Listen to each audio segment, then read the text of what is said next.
Hey guys, welcome to another video. Come on guys, we are in week 3 of One Hand Hope's progress. Now first, allow me, I want to thank everyone that has joined in. Yeah, guys from Europe, guys from America, guys from Asia. Well, thank you for coming to watch this journey. This documentary I know is going to be very helpful to the future B-boys. Now, some of you might be thinking, why am I doing this, right?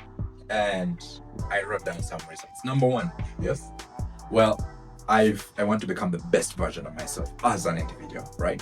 So I have really wanted to be a very, very good b-boy for like forever since 2011. But because of no knowledge and inconsistency, I have really not been on top of my game. Number two, I want to see how far deliberate practice can take you. Yeah, you know, people always talk about practice, practice, practice, but I want to see it for myself, from my experience. Okay. Number three, I want to create a roadmap for future breakers, for future breakers. Yeah, you know, if you're into breaking b-boy and you want to learn really hot power moves. Number four, I want to document the mistakes so that others do not repeat them. It is very, very important that we do not lay aside the words of our forefathers, because without those words, we may cast a vision that is in restraint. Yeah.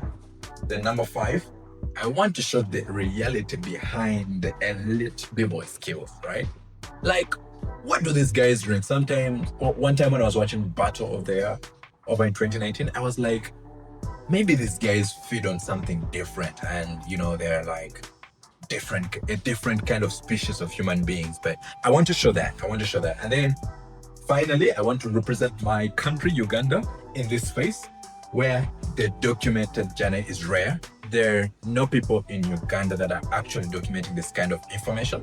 So I want to be able to show all you guys there what it is like practicing in Uganda, in Africa, and you know, going up to the top there. Yeah, a lot of other countries have spaces where you can go and do this.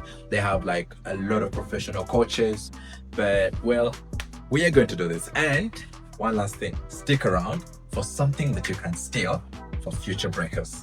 Oh, another thing, this video today I'm going to be talking about one of the major killers of my one hand hops, and this has come by practicing and by experience. I'm going to be explaining it towards the end of the video. So let's get in. All right, peace.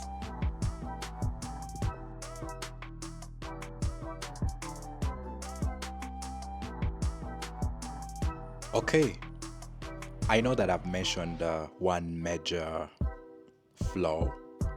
Well, there are quite a number, to be honest, but there's one major one that I'm going to emphasize. Well, week 3 was a little bit difficult. It was a little bit difficult for me. Consistent practice has something to do with your mental state. It's less about just doing the practice and more about being mentally present and actually learning. I have not really been in a space where I have done this consistently. And as I mentioned in the introduction, I'm just trying to be a better me. That's why I'm trying to do my practices consistently. Yeah, my right hand is still having some issues.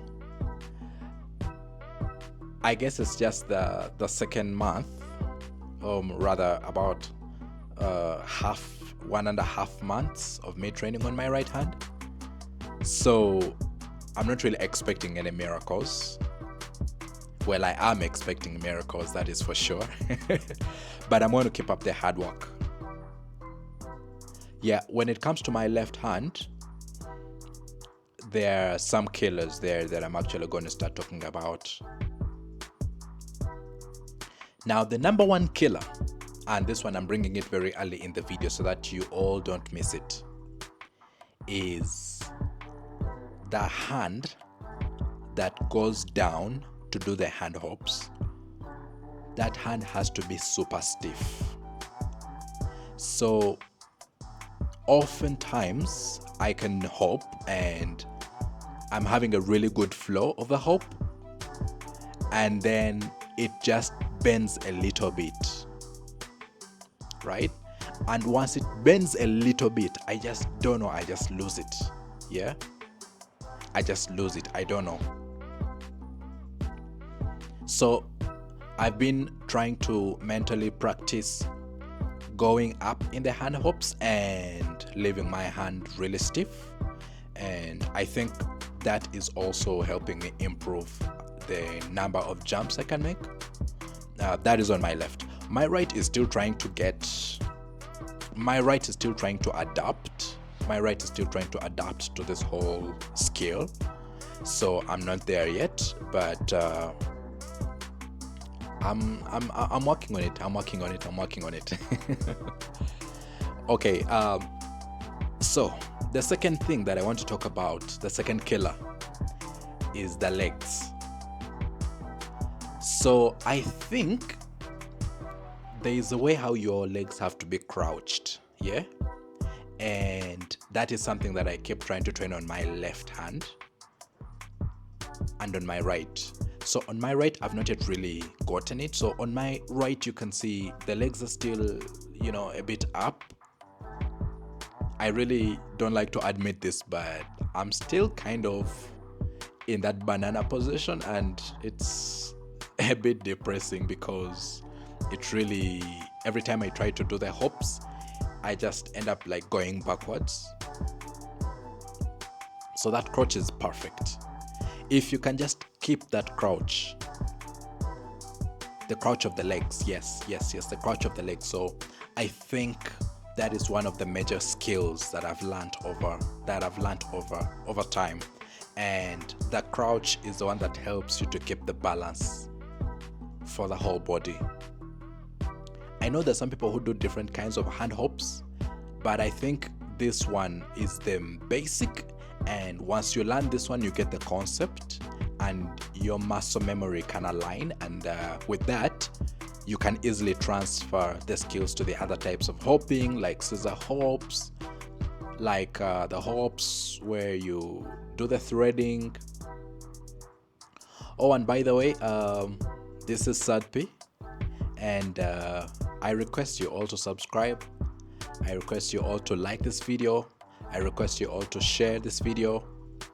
It really helps me and motivates me to keep going and to continue documenting this journey, so that future b-boys can actually have a track which they can follow, so that I know it may not be all that deep, but I think a lot of people fail because they do not grasp the easy things, and these are the easy things that I'm talking about throughout this whole process.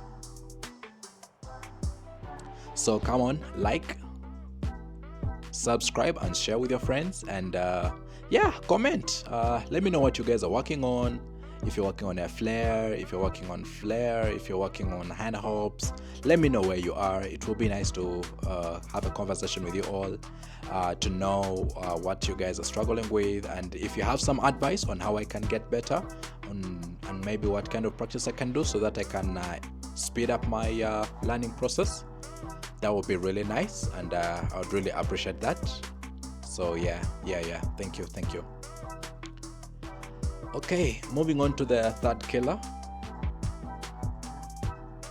So when it comes to hand hops, I don't know, but in my conscience, there are two things, yes? Number one, there are times when I'm just trying to do the hand hops and they're just failing. And so I have to open up my mind to think that I'm free, one. And two, I have to open up my mind to think that I should be calm, right? So I think one of the other killers is panicking and just rushing through the training, just going and not doing that fast freeze. I think it's very, very important to do that fast freeze. Just freeze and calm down, just freeze and calm down. And once that starts getting grasped, you kind of transcend, you kind of transcend to the next level. So I would advise that please try to stay calm when you're doing the practices. Do not rush into the practices. I know you may think you're out of time. Well, personally, I think I'm out of time all the time, but well, it's never too late. And yeah, just keep going. Take your time. Don't rush through it. Keep a mental note on being calm and taking one step at a time, just like baby steps. Yeah. Yes, that is the third killer. I'm going to be talking about the major one, and this one comes from experience, and that one I'm going to be mentioning it towards the end. However, I just wanted to apologize to you all. On Tuesday this week, I did not practice. I did have a bit of a challenge, but I picked up my practice on Wednesday. As you know, my routine goes through Monday, Tuesday, Wednesday, Friday, and Saturday. On Tuesday, unfortunately, I was not able to grind, but that really did not affect much of the progress, because when I came back on Wednesday, I really was feeling good. So what I'm trying to say is that do not get hung up on missing one day. Just get back on track when you can. The important thing is being consistent with your practices and never giving up. I have to be honest, this week I really felt a little bit frustrated. In time, I was thinking that I was really moving fast. I was really progressing, especially when I landed 20 hand hops last week in week 2 on my left, and I landed 7 hand hops on my right. I broke both records for both hands. I just got a little bit frustrated that I was not able to move far. I think maybe I might have gotten lucky. But also, whether you call it luck or not, I want to say that my body is starting to adjust. And as long as you see those signs of your body starting to adjust, that is what matters. The idea is you have to see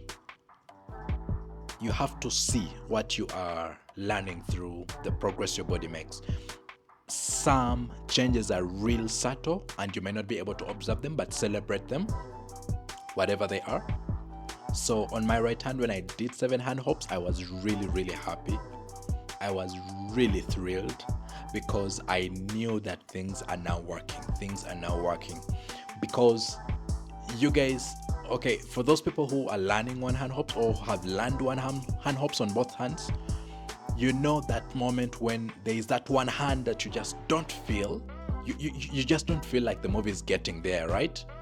Now that is my right hand, but me reaching a place where I can do 4 hand hops on my right, that is really amazing. So I'm encouraged to keep going, but of course I still get a little bit frustrated.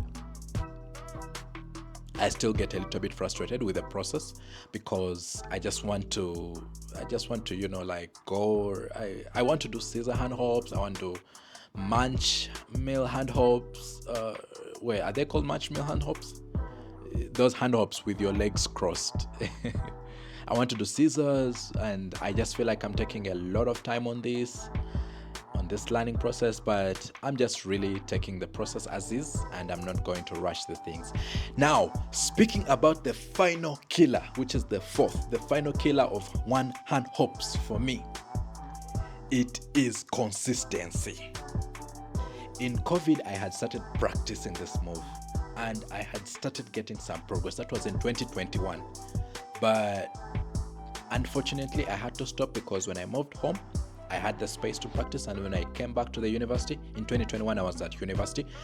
When I came back to university, I stopped my practices, and I had a lot of excuses. I had a lot of excuses about space. I had a lot of excuses about, I'm studying, but this only takes 30 minutes, and I'm sure the whole day you can squeeze out some time. So I would say, and I would really advise you all, in all diligence, and I beseech thee by the mercies of God, that you practice, keep practicing, be consistent. However little it is, please just keep practicing. That is what matters. That is what matters. Just be consistent. I know I know someone who has that that mantra. I think it's like a mantra which says hard work beats talent. Yeah. And I want to think that the part of hard work has an aspect of consistency. So you must be consistent. Right now, I'm still really far from my goal, but I guarantee you, with all your support, I'm going to keep going. I'm going to keep practicing, and I'm not going to give up. And I'm sure we're going to do this. Thank you all. Subscribe. I love you all, and I'll see you all in the next video.